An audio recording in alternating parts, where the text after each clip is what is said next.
This is your ultimate stop for everything sports. The Golden State Media Concepts Sports Podcast. Should I say more? From the NFL, MLB, the NBA to MMA, it's all in here. The Golden State Media Concepts Sports Podcast. Listen now.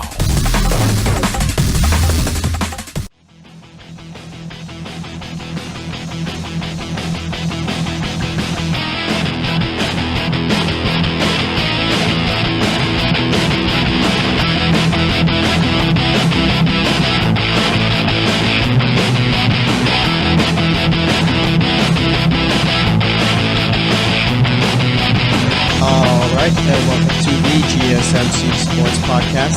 This episode is brought to you by the GSMC Podcast Network.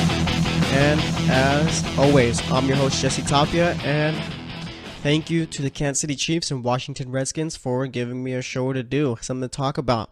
Alex Smith got traded yesterday, which was Tuesday night, to the Washington Redskins for a third-round pick and cornerback Kendall Fuller. So, now we're going to be talking about that today.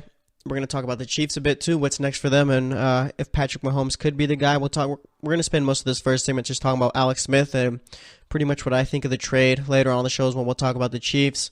We're also going to be talking about the NBA games from Tuesday, talking about the Cavs' tough loss to, not even a tough loss, just a bad loss to the Pistons. A Pistons team without Tobias Harris or Avery Bradley or even Boban Marjanovic or whatever his last name is. Obviously, they got traded to the Clippers, and you'd think that the Cavs would have been able to beat the Pistons with those three guys out and going to a different team. But nonetheless, that team can't play defense at all. So we're going to talk about the Cavs a little bit more today. I know we've been talking about them a lot, but they're just giving me tons and tons of reasons as to why I should talk about them. So we're doing that, talking about the rest of the games. What else did I? Oh, yeah, we're going to talk about Kirk Cousins a little bit more, talk about the Broncos. Jay Cutler's name is going to get brought up. We're going to talk about him, talk about the Browns, how they tried trading for Alex Smith too, but somehow they just couldn't get it done. And for that fourth segment, as we always do, talk about anything else going on in the world of sports. So let's get into it right now. All right. So like I said, yesterday, which was Tuesday, I'm at my friend's apartment. We're hanging out. We're watching the basketball game, the Cleveland and Detroit game. All of a sudden, I get a notification on my phone, and boom, Alex Smith traded to the Washington Redskins. And I was just like, no way. I know I've talked a lot about Alex Smith and where he could end up, but for some reason, Washington just never popped up into my head as to a team where he could go. Like, I never thought of Washington as a team. Or I didn't even think that it was crazy just the fact that Alex Smith got traded so early on.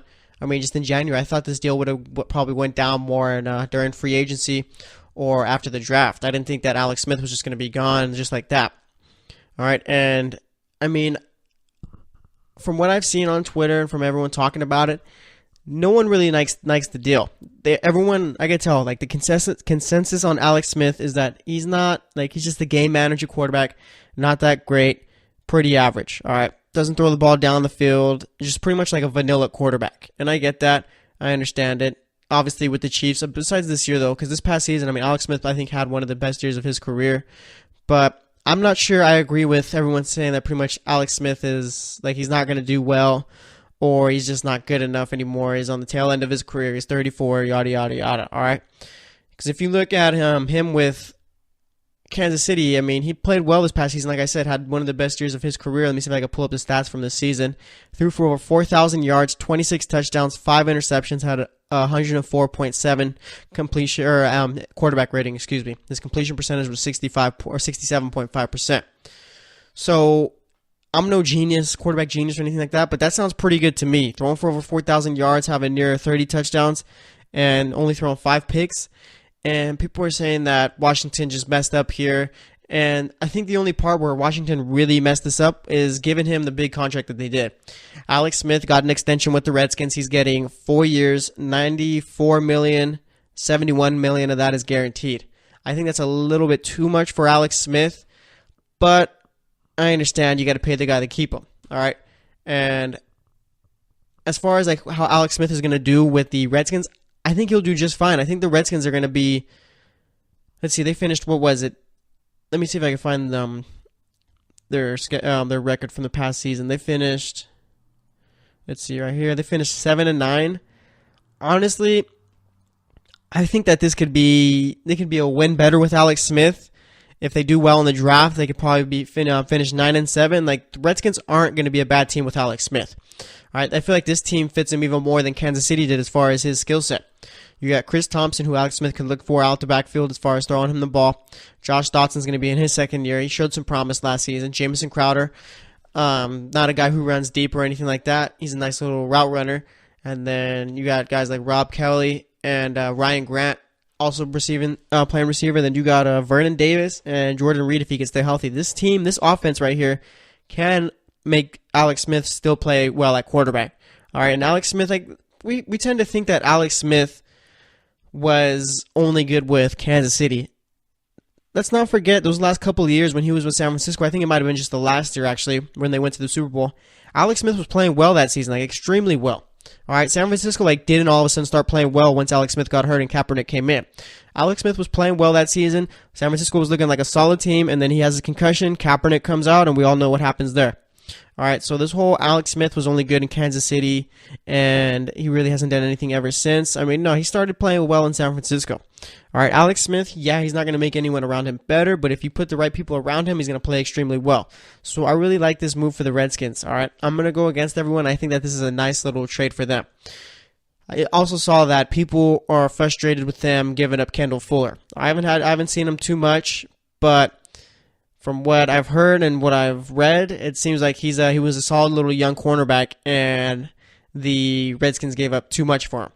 All right, so as far as that all goes, I mean, it's not going to matter if Alex Smith plays well. Okay, giving up Kendall Fuller, giving up a third-round pick, it doesn't matter. Giving him that contract does not matter if Alex Smith plays well. They have, I think it is like the 14th pick this year in the draft. You can go out and get a receiver, or you can go out and probably try and fix up that defense with that pick. Now you don't have to worry about drafting a guy like maybe Baker Mayfield if he drops to, or hopefully Josh Allen if he did, which I don't think either of those players would. So now the Redskins are set at quarterback. All right, Chris Thompson's going to be back off of injury. Then you got a nice little receiving core, and obviously they're not big-time talents or anything like that, but they fit Alex Smith's play style, so I think it's going to work out. Vernon Davis had a nice little year this past season.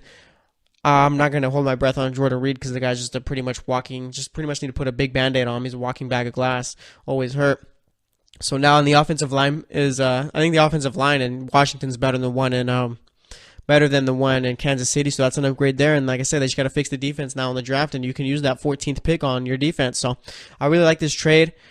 Like I said, I mean, I just didn't expect Alex Smith to go to Washington. I didn't expect any of this to happen this early, but nonetheless it did. I think the NFL, Roger Goodell might have called up the Chiefs and the Redskins saying, you know what, Blake Griffin got traded to the Pistons. It's Super Bowl week. We need some publicity, so go out and do it. And here we are. But nonetheless, I mean, Alex Smith is now a Washington Redskin. All right, so the Cleveland Browns come into this a bit. Turns out that Cleveland tried trading for Alex Smith before Washington got him, and it just didn't work out. All right, remember, Washington gave up a third-round pick in Kendall Fuller for Alex Smith. Adam Schefter reported the other day that the Chiefs were looking for a second-rounder for Alex Smith. You know who has 3 second-rounders, I believe? The Cleveland Browns. Are you telling me that you couldn't have gave up at least one of those second-rounders and some little secondary player that you got for Alex Smith? I don't understand how the Cleveland Browns don't get this deal done. All right, Alex Smith on the Browns would be, just like he's on the Redskins, a solid move. All right, that'd be a solid quarterback on a young and developing team. All right, you pick up Alex Smith, you trade for him, you draft Saquon Barkley, and you draft Minkah Fitzpatrick with that 4th pick. All right, look at that. You got one of the best running back prospects everyone's talking about, like of all time, better prospect than Ezekiel Elliott and all those other guys that have came out. All right, imagine having Barkley in the backfield, Josh Gordon to throw to, Corey Coleman, and you got a nice athletic tight end and David Njoku. I mean, it's just, I don't understand how Cleveland doesn't get this deal done. It's just kind of like, it's comical to see that they still botched this. All right, Cleveland had way more to give up than the Redskins did, I'll tell you that much right now. And the fact that they couldn't get it done is just ridiculous. I mean, Cleveland needs to get it together unless they think that, well, obviously, if they're trying to trade for Alex Smith, they're not completely sold on these quarterbacks, right? Unless you think that, oh, yeah, Sam Darnold's going to be a guy, Josh Rosen or Josh Allen, we don't need to trade for a quarterback, then that's what you're going to do. You're not going to try and trade for a quarterback, but nonetheless, they did. So now with Cleveland going forward, now I'm starting to think that they don't really have any faith in any of these quarterbacks coming out, so it's going to be a struggle for them going forward. And I'm not even sure who they're going to end up drafting. All right, I don't think it's going to be Josh Rosen. I think it's going to be Sam Darnold and Josh Allen, but I'm not even sure if those are the best quarterbacks in this draft. So now with Cleveland, I mean, now they got to figure it out. Do we try and trade for someone else? Or do we try and sign Kirk Cousins at free agency? Or do we just go to the quarterback in the draft? If I'm Cleveland, I'm throwing whatever I can at Kirk Cousins, throwing at whatever, just giving Kirk Cousins a blank check, telling him, hey, come sign with us. You'll be the starter. We'll draft Saquon, and we'll fix up that defense in the draft. And like Cleveland with Kirk Cousins is at least a 7-win team. All right, he's got Josh Gordon, who's going to be able to do his thing. Like I said, Corey Coleman has struggled to stay healthy, but he's a solid receiver when he's not injured. Like I said, you got David Njoku developing for another year. So Cleveland's got to figure something out, and I wouldn't sleep on them too much as far as getting Kirk Cousins. I think that's probably the second best option for Kirk, other than Denver. So we're gonna have to wait and see. But once again, the Cleveland Browns just couldn't either get it done or pull the trigger. I mean, this first happened this past season at the trade deadline with A.J. McCarron. They tried getting him, and then there's rumors of they just didn't get the paperwork in time, or Sashi Brown sabotaged the trade. I mean, just Cleveland. I don't get it. But nonetheless, I mean, Alex Smith to Washington, I like it. Now it's just going to kind of mess up the quarterback market for the other teams. I'm sure there was other teams out there who wanted Alex Smith, not just the Browns, but they were probably thinking that they could wait a bit to trade for him because they didn't think this deal was going to happen so quickly. That's where I like the Redskins doing it right now. I mean, you pretty much just sweep the rug out from under their feet, and now you got your quarterback. Now you got teams like the Bills. Obviously, you got the Browns, the Broncos still looking for a quarterback. Jacksonville, I heard, was looking at Alex Smith. And let's see, who else needs a quarterback? The Jets needed a quarterback. So now that's pretty much one less option on the table. And as far as Kirk Cousins goes, it sounds like he's going to be ending up in Denver. It's going to be Denver, Cleveland, or the Jets. But I really doubt that Kirk Cousins ends up on the Jets. So, I mean, these teams are going to be struggling to look for a quarterback. I mean, Sam Bradford's going to be available, but how much do you want him? All right, dude's a bag of glass. Case Keenum, I'm not sure what's going to happen to him. Same with Teddy Bridgewater. I mean, obviously the Vikings are going to have to pick one or the other, so we're going to have to wait and see. But nonetheless, I mean, now it's just one less quarterback off the market. It's probably the second best quarterback that's available right now, Kirk Cousins being the first. And I don't think it's that far off the gap between Kirk Cousins and Alex Smith. So it's going to be interesting to see how it all plays out this offseason. I'm really looking forward to it, especially free agency. I'm really curious to see where Kirk Cousins goes, because if Kirk Cousins ends up in Denver, then that means we're probably just going to have two quarterbacks getting drafted in the top 10. That's going to leave guys like maybe Josh Allen or Sam Darnold, Baker Mayfield, Lamar Jackson, Mason Rudolph, and all those other guys available for teams like the Dolphins, teams like the Cardinals, and maybe even a team like the Bills too if they want to draft a quarterback with one of those 2 first-round picks. So it's going to be interesting to see, but nonetheless, Alex Smith is now a Washington Redskin. I think Washington, as of right now, they're getting at least 7 wins. Like I said, if they do well in the draft, and this can be an 8-9 win team right here. That NFC West is going to be looking good. There's going to be a lot of good divisions in the NFC. Actually, all of them might be really good from top to bottom. Because if you look at the NFC East, you got the Eagles who are playing in the Super Bowl. Dallas is going to have Ezekiel Elliott for the whole season, unless somehow he gets injured, which hopefully he doesn't. You got the Giants who brought in Pat Shurmur, looking to draft a quarterback or just stick with Eli. Then the Redskins, they got Alex Smith. I think they're going to be a nice little team right there. You got Minnesota, who played well this season, obviously finished 13-3. I don't think they're going to drop off too much. Detroit's going to be hiring Matt Patricia, it looks like. Then you got the Green Bay Packers, obviously, with Aaron Rodgers. You have all the chance in the world to do well. The Chicago Bears, they're going to be developing still, so I'm not too sure what to think of them. I think they're going to be a team, like an 8-win team. Then you got the NFC South, where you got 3 teams who made the playoffs from that division this year. And then the NFC West is probably one of the most intriguing ones. You got the Rams, who look like they finally took over in that division. The Seahawks could get better, pretty much fix up some things and get back to where they were. Cardinals are just a quarterback away from competing for a wild card, and the San Francisco 49ers, not sure what to think of them yet. We got to see if Jimmy Garoppolo could be the same quarterback he was for those 6 games this season. If he does, then San Francisco is going to be a scary team. So NFC's going to be real stacked this year. But that's all I got to say about that. Next up, we're going to be talking basketball, talking about the games from yesterday, and talking a bit about the Cavs. So stay tuned, and we'll be right back. Are you looking for the very best NFL and college football podcast? Then check out the GSMC Football Podcast. Get the latest football news both on and off the field. From the NFL Draft to trades to the rumor mill to the NFL Combines. They got you covered. That's GSMCpodcast.com/football-podcast. Get updates on college rivalries, game day insights, and much, much more. It's football talk the way you want it. This show eats, sleeps, and breathes football. Don't forget to like them on Facebook and follow them on Twitter. Visit GSMCpodcast.com for more info.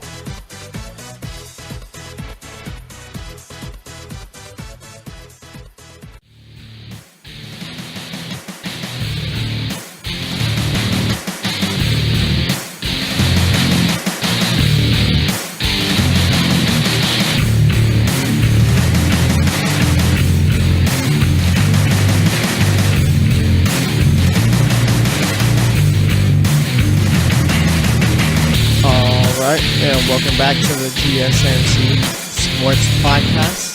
That first segment, we basically talked about the Alex Smith trade, talked about him going to Washington, talked about what Washington gave up, and talked a bit about the Browns and other teams who need a quarterback. It's going to be interesting, I should say, to see, because now that's just one less quarterback on the market for other teams to get. So pretty much have to wait and see. It's kind of interesting to see what the teams like the Buffalo Bills are going to do, the Browns, the Jets. I think the Broncos are going to end up with Kirk Cousins, but we'll talk about the Broncos and Kirk a little bit more in the third segment. Like I said, we'll be bringing up Jay Cutler, so see what I have to say about that. But for this segment, we're going to be talking NBA, so let's get into it right now. All right, so yesterday, which was Tuesday, we had the Oklahoma City Thunder facing off with the Washington Wizards. As if you remember from yesterday's show, I did pick the Thunder, and I was wrong in this one. Didn't think the Wizards were going to play well without John Wall, and why should I? But nonetheless, they did. Wizards won this one 102-96. For the Thunder, you had Carmelo Anthony with 19 points, 6 rebounds, shot 7 of 21 for the game. Paul George, 28 points, 6 rebounds, shot 8 of 14, 4 of 8 from the three-point line. Steven Adams turned in 16 points, 12 rebounds, shot 6 of 11. Russell Westbrook, not a great game from him. Only 13 points, 10 assists, 6 rebounds, shot 5 of 18. As for the Wizards, you had Markieff Morris with 18 points, 6 rebounds, 4 assists, shot 7 of 14. Otto Porter Jr. had a good game right here, 25 points, 6 rebounds, 3 assists, shot 8 of 13. Bradley Beal, 21 points, 9 assists, 6 rebounds, and shot 8 of 19. So, good game from the Wizards. First game without John Wall. So, we're going to see if they're going to be able to keep it up, or if this is just one of those, hey, let's go out and show them that we can play well without John, and then they eventually just drop off because reality hits. So, we'll see how it all ends up. As for the Thunder, not a good loss for them. I mean, if they want to be regarded as a top team in the West, or at least in that conversation with the Spurs, Rockets, and Warriors, they got to start pulling out these wins and pretty much start being more consistent. Next game up, we had the Brooklyn Nets facing off with the New York Knicks. Knicks won this one 111-95. For the Nets, you had DeMar Carroll with 13 points, 7 rebounds. He shot 5 of 11. Spencer Dinwiddie had 11 points, 7 assists, shot 4 of 9. And Alan Crabb had 12 points, 4 rebounds, only shot 5 of 14 in this one, though. As for the Knicks, you had Kristaps Porzingis with 28 points, 5 rebounds, shot 9 of 19, 6 of 8 from the three-point line, Great game from him. Tim Hardaway Jr., 15 points, 6 of 13 shooting, 3 of 5 from the three-point line. Enes Kanter, 20 points, 20 rebounds, 5 assists, 8 of 10 shooting. Nice little 20-20 game from him. Jared Jack, only 20 minutes in this one, scored 2 points. And then Courtney Lee had 12 points. Not a good shooting night from him, though he shot 3 of 10. As for the next game, we had the Minnesota Timberwolves facing off with the Toronto Raptors in Toronto. Toronto won this one 109-104. Taj Gibson had 12 points in this one, 5 rebounds, shot 6 of 11. Not a great shooting night from Andrew Wiggins, only 15 points, 8 rebounds, shot 7 of 22. Karl Anthony Towns, only 11 points, 10 rebounds, shot 4 of 7. As I said yesterday, Karl Anthony Towns needs to start taking over and start pretty much asserting himself as the dominant player on that team. I understand Jimmy Butler's got to go out and get his shots, but nonetheless, I mean, Andrew Wiggins shouldn't be taking more shots than Karl Anthony Towns. Karl Anthony Towns is probably the second best player on that team. I'll take Jimmy Butler over him right now, but Karl Anthony Towns just needs to start stepping up and being more assertive, because if not, this Timberwolves team is going to struggle. And then you had Jeff Teague with 14 points, 4 assists, 3 rebounds, shot 6 of 9, and Jimmy Butler, as I was talking about, had 25 points, 6 assists, 5 rebounds, shot 9 of 17. 2 of 3 from the three-point line.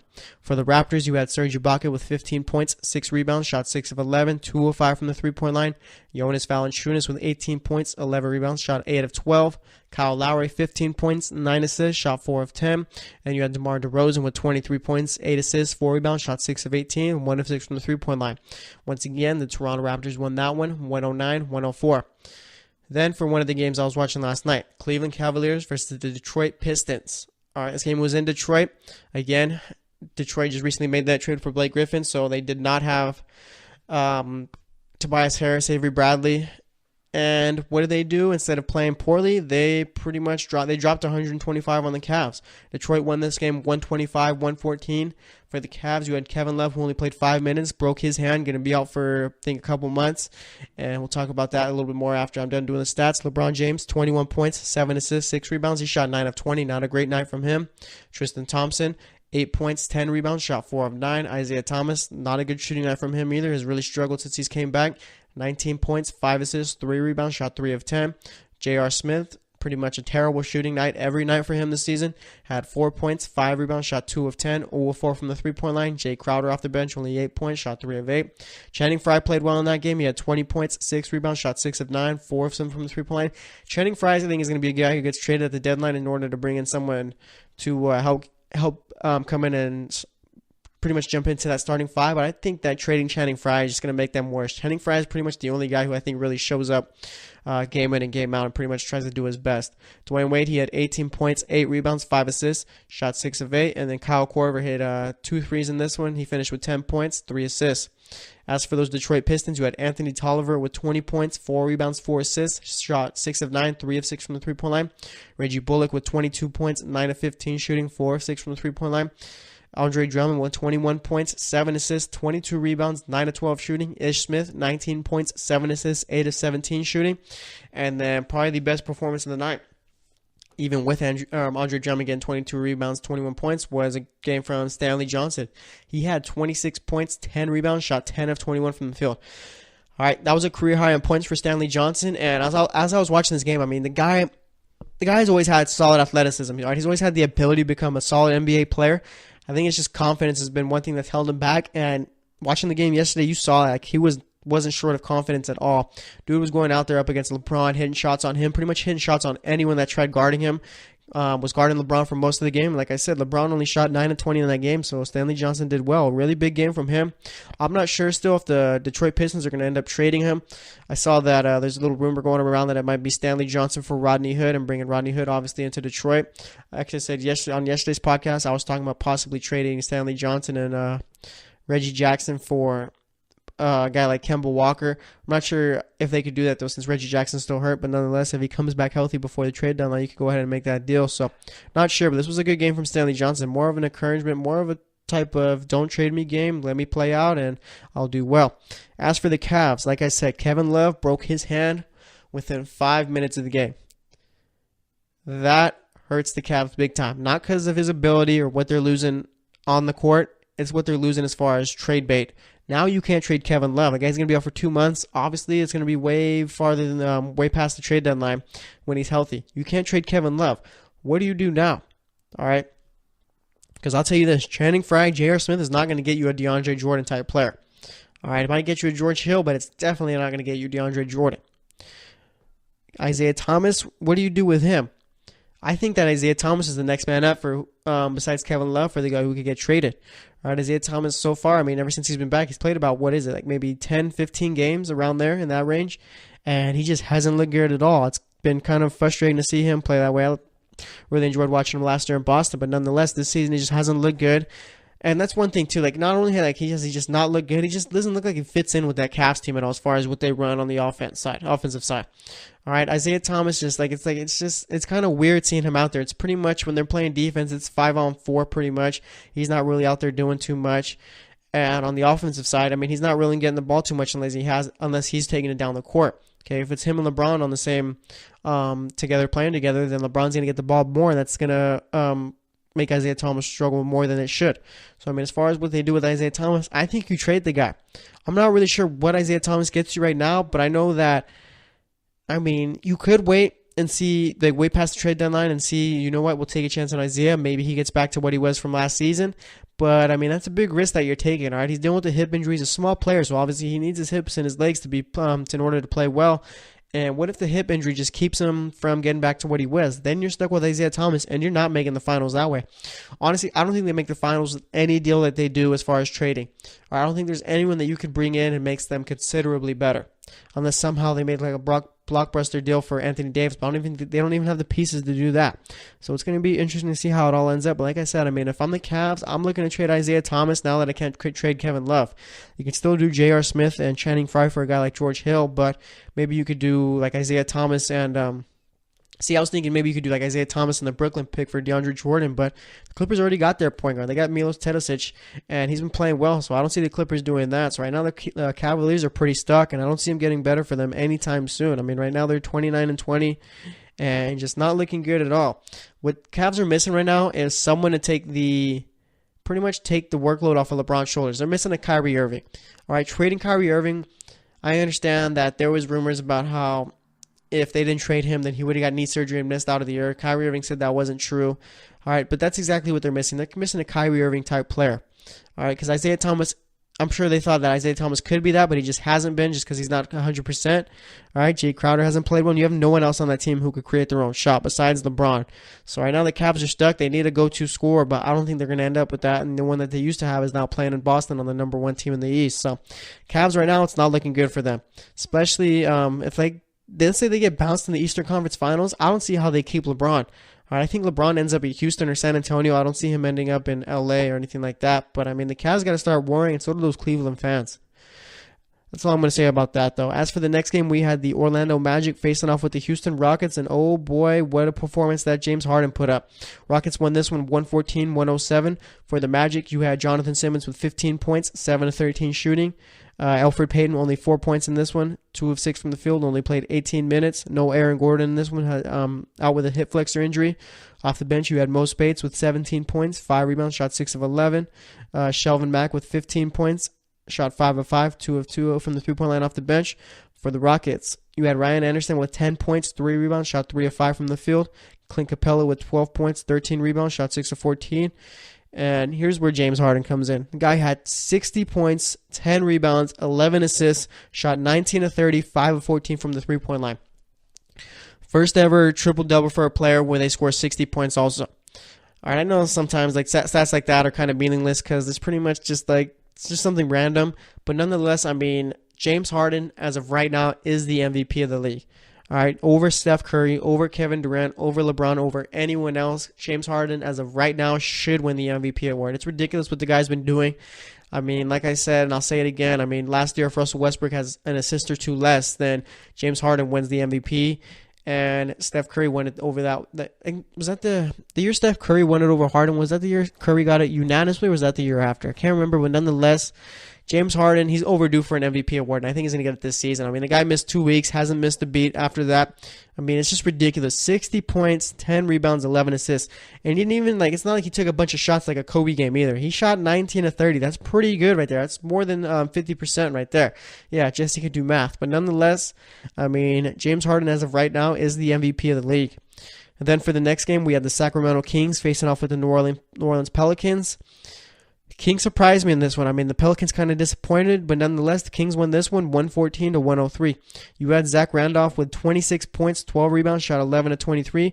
Kosta Koufis with 17 points, 17 rebounds, shot 7 of 12. De'Aaron Fox, who's been looking better and better the last couple of weeks, 15 points, 6 rebounds, 4 assists, shot 6 of 14. Bogdanovic, only 7 points in this one, only shot 3 of 8, only played 18 minutes also. George Hill had 14 points off the bench, shot 5 of 8. Played 28 minutes. Vince Carter, 15 minutes in this one, scored 5 points, had 5 rebounds. Garrett Temple, 15 points, shot 5 of 12 off the bench, and had 6 assists. As for those Pelicans, you had Anthony Davis with 23 points, 13 rebounds, shot 6 of 16. Dante Cunningham filling in for DeMarcus Cousins for the rest of the season is looking like he only played 10 minutes in this one, had 4 points. Drew Holiday, 21 points, shot 9 of 20, also had 6 assists. Rajon Rondo, only 18 minutes played in this one, had 2 points, 3 assists. Etuan Moore, only 8 points. Off the bench, you had Jameer Nelson with 10 points and Ian Clark with 20 points, who shot 9 of 10, had 6 rebounds also. Once again, the Kings won that one, 114-103. Pelicans might be in a bit of trouble without DeMarcus Cousins. Next game up, we had the Denver Nuggets facing off with the San Antonio Spurs, and the Spurs won a close one, 106-104. For the Nuggets, you had Nikola Jokic with 13 points, 8 assists, 7 rebounds, shot 6 of 11. Jamal Murray, 18 points, 6 rebounds, shot 5 of 12. Gary Harris also shot 5 of 12, had 17 points. Will Barton, 13 points, shot 4 of 13. Off the bench, you had Emmanuel Mudiay with 14 points, 4 assists, shot 7 of 10 off the bench. Good game from him. As for the Spurs, you had LaMarcus Aldridge, 30 points, 5 rebounds, shot 14 of 23. Kyle Anderson, 18 points. Paul Gasol had 18 points, 8 rebounds. Then you had Dejounte Murray with 0 points. Did have 13 rebounds, though, 7 assists. And then off the bench, you had good old Manu Ginobili with 14 points, 4 assists. He shot 5 of 12, 3-6 from the three-point line. Once again, the Spurs pulled out, went out 106-104. That team needs to get Kawhi back soon. I mean, I'm not even sure what's going on with that whole situation. If you remember, Kawhi wasn't happy with the training staff and all that. So, I mean, I'm not really sure what's going on. But once they get him back, Spurs should be a real dominant team in the West. Then, probably the shocker of the night, you had the Golden State Warriors facing off with the Utah Jazz, and Utah blew out the Warriors 129-99. Bad game from Draymond Green, only 8 points, 6 rebounds, 4 assists, shot 3 of 11. Also a bad game from Kevin Durant, only 17 points, shot 5 of 13, 0 of 5 from the three-point line. I mean, not a great game from Steph Curry either. Only 14 points, shot 4 of 13, 1 of 7 from the three-point line. Klay Thompson showed up in this one, though. He had 27 points, 6 rebounds, shot 12 of 17, 3 of 5 from the three-point line. Then you had off the bench JaVale McGee, 14 points, 4 rebounds, shot 7 of 8. For those Utah Jazz, you had Derek Favors with 18 points, 10 rebounds, shot 9 of 11. Joe Ingles, 20 points, shot 7 of 11 from the field, 6 of 8 from the three-point line. Ricky Rubio, 23 points, 11 assists, 5 rebounds, shot 9 of 16. I mean, that's bad when you let Ricky Rubio have a nice shooting night. The guy's garbage as far as shooting the ball. Donovan Mitchell, he had 20 points, 4 assists, shot 8 of 17, and 2 of 5 from the three-point line. Once again, Utah blew out Golden State 129-99. For the final game of the night, you had the Portland Trailblazers facing off with the LA Clippers. Portland won this one 104-96. Clippers played well without their first game without Blake Griffin. You had Al-Farouq Amino from Portland with 11 points, 10 rebounds. Joseph Nurkic, 14 points, 20 rebounds. Damian Lillard, 28 points, 7 assists, 4 rebounds, shot 6 of 14. CJ McCollum, not a great shooting night from him, only 16 points, shot 5 of 18, 3 of 7 from the three-point line. Off the bench, you had Ed Davis with 14 points, 9 rebounds, shot 5 of 8. For the Clippers, you had Danilo Gallinari with 15 points, shot 6 of 12. DeAndre Jordan, only 8 points in this one, did have 19 rebounds, shot 3 of 6. Milos Teodosic had 9 points, 5 rebounds, shot 3 of 9. Tyrese Wallace had 15 points, shot 7 of 13. Off the bench, you had Montrezl Harrell with 15 points, 7 rebounds, 5 of 9 shooting the ball. And Lou Williams, terrible shooting night from him, only 20 points. Well, he did have 20 points, but shot 5 of 26 and 2 of 9 from the three-point line. I think the Clippers, believe it or not, might be an 8th seed, like a playoff team as far as the 8th seed goes when they get Avery Bradley and Tobias Harris out there finally playing. So it's going to be an interesting team to watch. I think I'm probably a little bit higher on them than most are, but I like those 2 acquisitions right there. So that's going to wrap it up for this segment. We'll be talking about the NBA games going on tonight, making my picks in the 4th segment. Next up, we're going to be talking Denver Broncos, Kirk Cousins, and pretty much throwing Jay Cutler. Let's see, who else are we talking about? Pretty much talk about all the other teams that need quarterbacks. So stay tuned, and we'll be right back. Check out the show that's built on the MMA. From the UFC to extreme cage fighting, they got the fights covered. Check out the GSMC MMA podcast. Get the latest news on past or upcoming fights. Join us as we talk to and about some of the biggest names in the MMA, past, present, and future. When it's the fight game, there's just one show to check out. GSMCpodcast.com/MMA-podcast. Don't forget to like them on Facebook and follow them on Twitter. Visit GSMCpodcast.com for more info.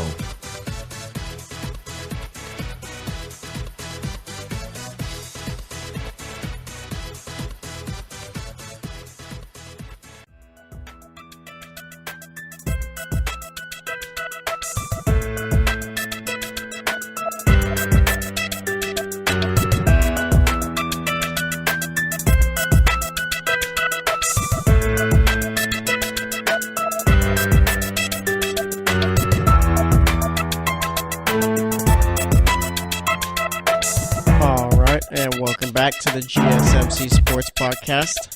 So far on the show, we've talked about the NBA games from last night, talked a bit about the Cavs and what Kevin Love breaking his hand does to them. We talked about, what else we talked about today? We talked about Alex Smith getting traded. Almost forgot about that. But yeah, now we're going to be talking about the Denver Broncos, a couple of other teams that need quarterbacks, and talking about Kirk Cousins a bit. And Jay Cutler's name is going to be brought up, believe it or not. So let's get into it. Now, as we know, Alex Smith is a Washington Redskin, so that leaves Kirk Cousins as the best quarterback left to sign with a quarterback-needy team. I think it's going to be Denver. It's going to be, I think it's going to be Denver. There's others saying that they think it'll be the Jets. And then Cleveland, I think, is like the dark horse for Kirk Cousins. I really want to see Cousins on Cleveland. I think they'd be a good team with him, or at least they'd improve big time from last season with Kirk Cousins. And I'm not talking about like, oh, they win a couple of games or anything like that. No, they'd be a 7-win team with Kirk Cousins.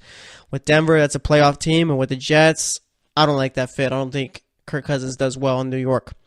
But nonetheless, Kirk Cousins is probably going to become the highest paid quarterback. So what happens if the Broncos don't get Kirk Cousins? What happens then? Do you draft a quarterback and just tell him, hey, you're starting from week 1? Or do you bring in a stopgap quarterback and tell him, hey, we need you to play. You'll be the starter. As long as you play well, you'll continue to be the starter. But if you play poorly, then we're going to make the rookie the starter after that. So Mike Kliss, writer for Channel 9 News, covers the Broncos, reported that if the Broncos don't get Kirk Cousins, Jay Cutler could be in play for them. Good old smoking Jay. All right. Jay Cutler is probably the, like, as far as watching him play and like pretty much just making an opinion on what kind of quarterback is probably the weirdest quarterback to judge. All right. So I watched him a lot this season with Miami, and I mean, the guy would go from playing extremely poorly to having the best game, one of the best games of his career. Perfect example, all right? Jay Cutler beats the Patriots on Monday night, over 300 yards, 3 touchdowns, played well, no picks. Next week against Buffalo, no touchdowns, less than 200 yards, I think, and has 3 interceptions. All right, Jay Cutler, his NFL career could have been so much more than what it's ended up to be. All right, Jay Cutler should have been a quarterback who, let's say this, Jay Cutler had the tools to be a quarterback who was thought of as a top 10 guy in the NFL. Probably could have been a guy who had the tools to lead his team to playoffs year in and year out, or at least had him competing. Could have been a guy who, I mean, those are the 2 biggest things right there. I mean, Jay Cutler, like, he had all the talent in the world, and just, I'm not sure if it's just he didn't care. Honestly, he reminds me of Adam Sandler from The Longest Yard. All right, that's exactly what Jay Cutler reminds me of. All right, all the talent in the world, obviously, if you remember that movie, but Adam Sandler, that movie pretty much threw it all away. Jay Cutler could have been so much more than just some quarterback in the league who built himself a nice little career. I mean, Jay Cutler, I don't know exactly how many years Jay Cutler played. Let me see if I can look it up right now. But I mean, Jay Cutler could have been so much more, I feel. All right. I feel like it's just a waste, but nonetheless, yeah, so he's been in the league since 2006. That's about 12 years right there. All right. So now, let's say that the Broncos do bring in Jay Cutler. That's not a good fit at all for either. Like I said, I watched Jay Cutler this year. I mean, he had a little over 2,500 yards, 19 touchdowns, 14 interceptions, 80.8 quarterback rating, only completed 62% out of his passes. I mean, the guy's best season in the NFL was probably, man, this dude threw a lot of picks. I mean, there was a year with 2009, I'm just seeing, he threw for 27 touchdowns, also threw for 26 interceptions, over 3,500 yards. I mean, is there a year where he threw for a bunch of touchdowns and not too many interceptions? I guess that's like either 2008 with the Broncos or 2014 with the Bears. 2014 with the Bears, he nearly had 4,000 yards.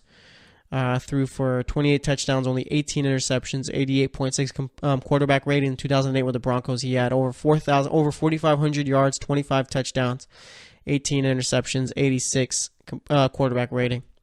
Jay Cutler, man, is just I don't know, that's the weirdest quarterback I've ever watched play in my life. I mean, like I said, the guy could have been so much more, but if he goes to the Broncos, he doesn't last past week 7, week 8 probably. Actually, I can't even say that. That's the thing. I don't know what Jay Cutler does with the Broncos.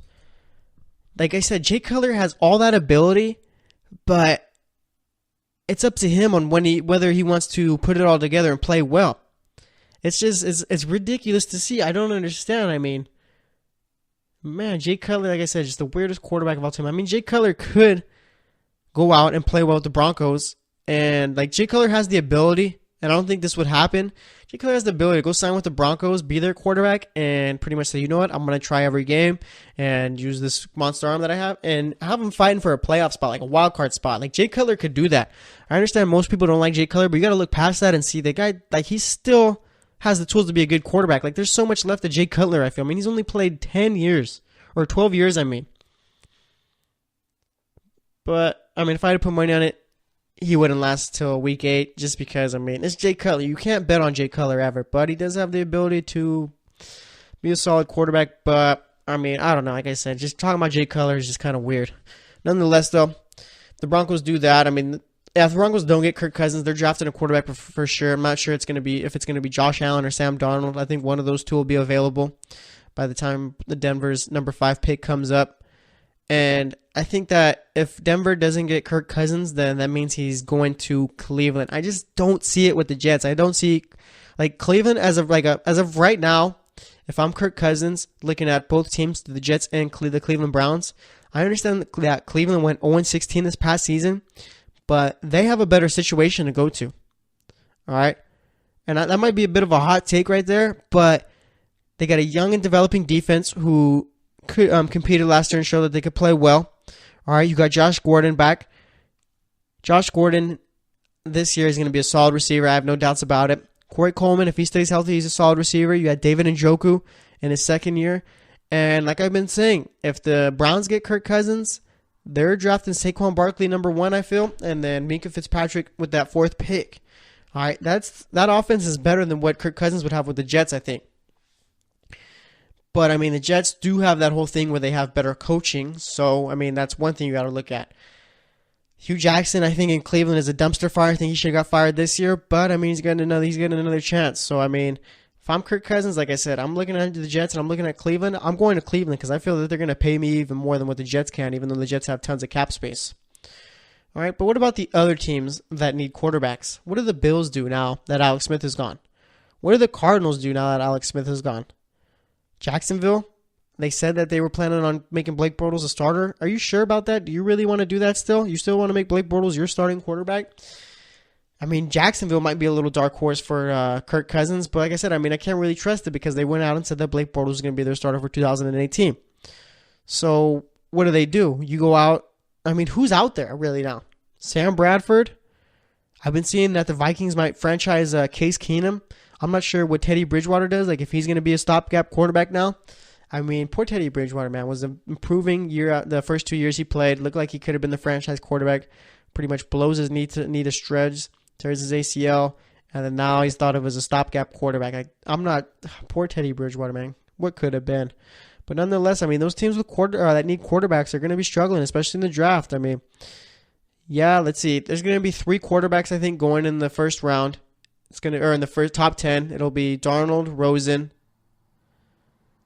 and then Allen, I guess. One's going to go to the Jets or Broncos. And then that leaves you Baker Mayfield, Mason Rudolph, Lamar Jackson. I'm not sure if Mason Rudolph gets drafted in the first round. I saw a mock draft having Lamar Jackson head over to Jacksonville. I would like that a lot. I think Lamar Jackson would thrive in Jacksonville. But I'm not sure. I know the consensus is that he should play receiver, which is complete baloney, but I'm not even going to get into that. Baker Mayfield, honestly, I think that he's going to end up in Miami or Arizona. I think those are the 2 spots for Baker Mayfield to end up in. Baker Mayfield in Miami might create a distraction for Tannehill, but nonetheless, I mean, the Dolphins got to do something eventually if they don't make the playoffs this year. So it's going to be interesting to see. So a bunch of teams that need quarterbacks. I mean, now that Alex Smith is gone, I think there's only 3 realistic teams for Kirk Cousins to end up with. So teams like the Bills, teams like the Cardinals, and teams like the Jags, I mean, you pretty much got to see what they're going to do. But nonetheless, that's all I got to say about that. Next up, we're going to be making my picks for the NBA games for Wednesday night, and I'm going to be talking about anything else going on in the world of sports. So stay tuned, and we'll be right back. Are you looking for help for your fantasy football team? Check out the GSMC Fantasy Football Podcast. Get today's best advice on who to start, who to sit, even who you should draft. From sleeper picks to red hot lineups, they got it all covered for you. That's gsmcpodcast.com/fantasy-football-podcast. We'll cover traditional leagues, dynasty, PPR, even IDP leagues. When you need fantasy help, there's just one show to hit up. Don't forget to like them on Facebook and follow them on Twitter. Visit gsmcpodcast.com for more info.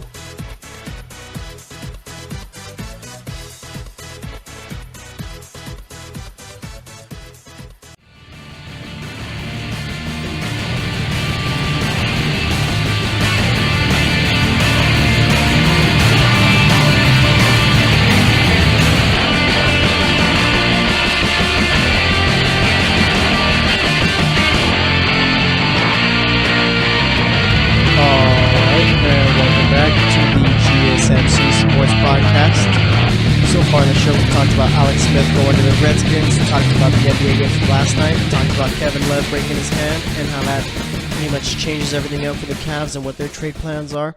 Let's see what else we talked about. We talked about Kirk Cousins, the Denver Broncos, Cleveland Browns, and pretty much every other team that needs a quarterback. Talked about what they need to do. For this segment, we're going to talk a little bit of soccer. All right, I got some things to say about the Clippers, and then we're going to make my picks for the NBA games tonight. Let's start off with soccer. All right, Chelsea recently signed striker Olivier Giroud, got him on a transfer from Arsenal. And today they played against Bournemouth, and Bournemouth pretty much blew Chelsea out of the water 3-0. Not a great game from them and not an encouraging performance. All right, you had Southampton playing Brighton Albion. They drew 1-1. Newcastle played Burnley. They drew 1-1. Everton beat Leicester City 2-1. Theo Walcott scored his first goal with Everton. Then you had Stoke City and Watford drew 0-0. Manchester City beat West Bromwich Albion 3-0. And then probably the most hyped game of the week, you had Tottenham facing off with Manchester United. I had a chance to watch a little bit of the first half before I started this show. And from the get, Manchester United really didn't stand any chance. Tottenham won this game 2-0. All right, first 11 seconds of the match, Tottenham scores a goal. Christian Eriksen scores. All right, it's pretty much like one of those FIFA plays. All right, you pretty much kick the ball back. You start off, kick the ball back.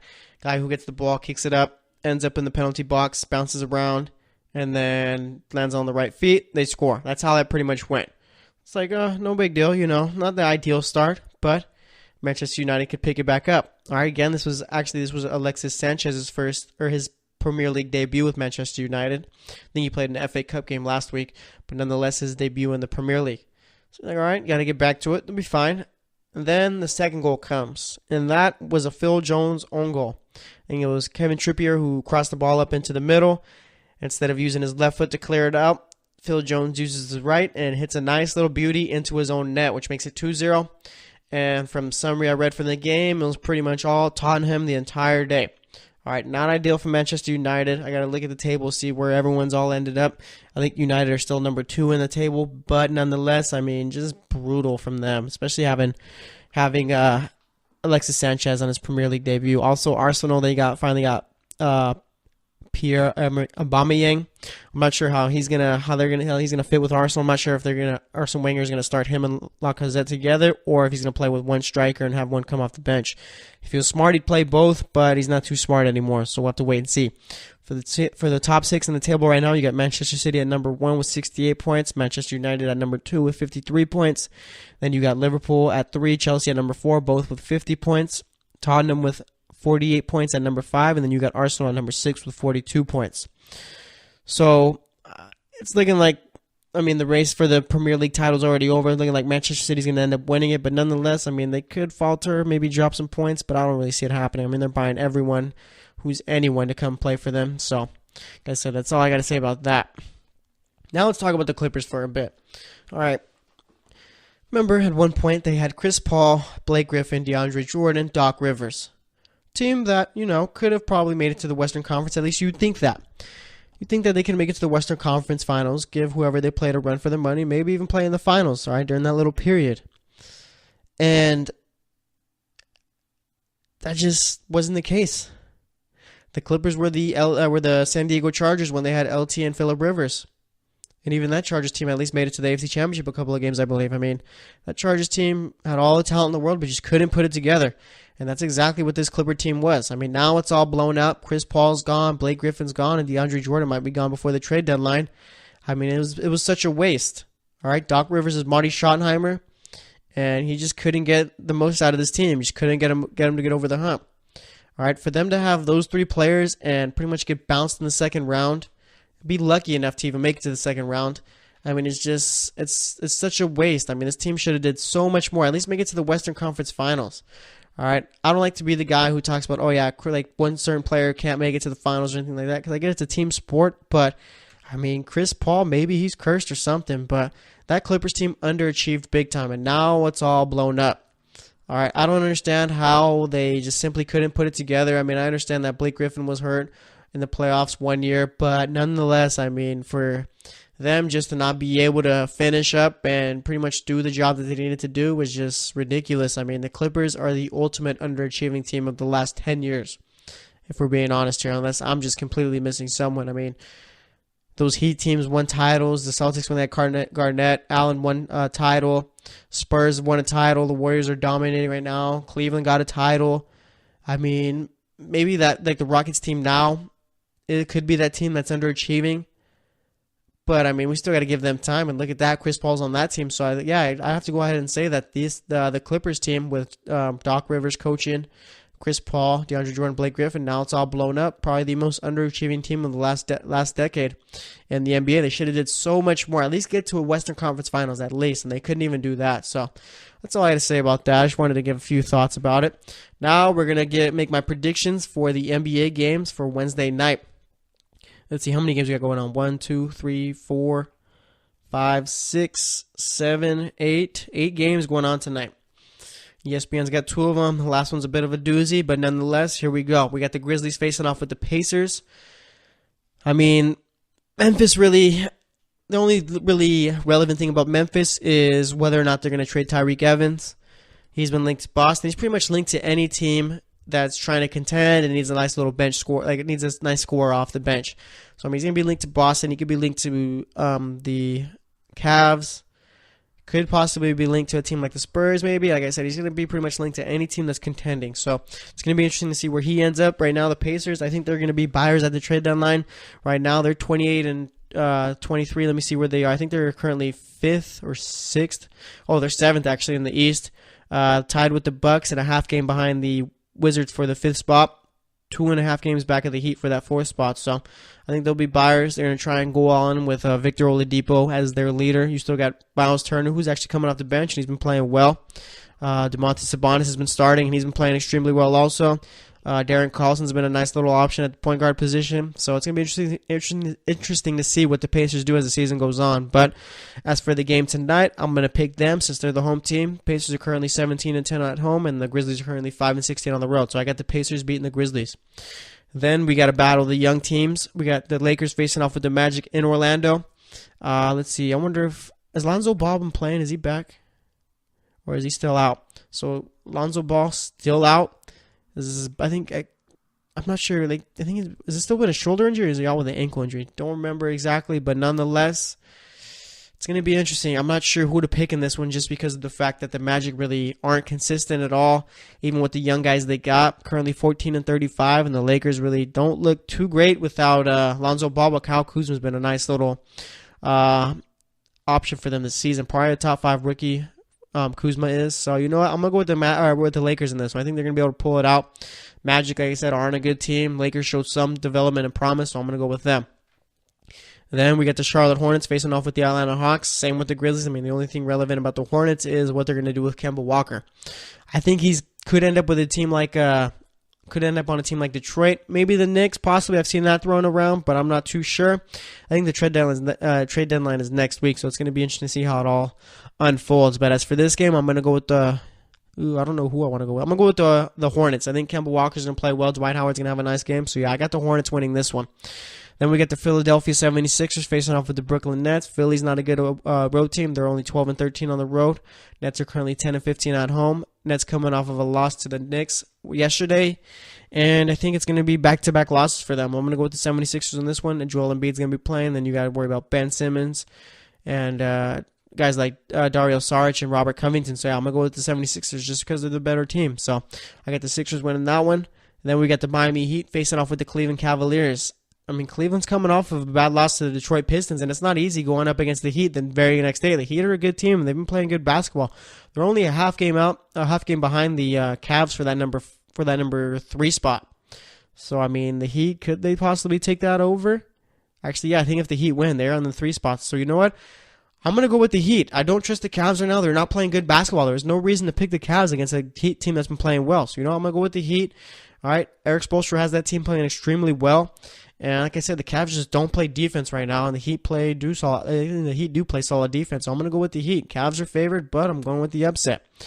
Then, first game on ESPN, we got the New York Knicks facing off with the Boston Celtics. No Kyrie Irving in this one, but this one is in Boston. I'm going to go with the Celtics, all right? I think Terry Rozier is going to have a nice little game right here.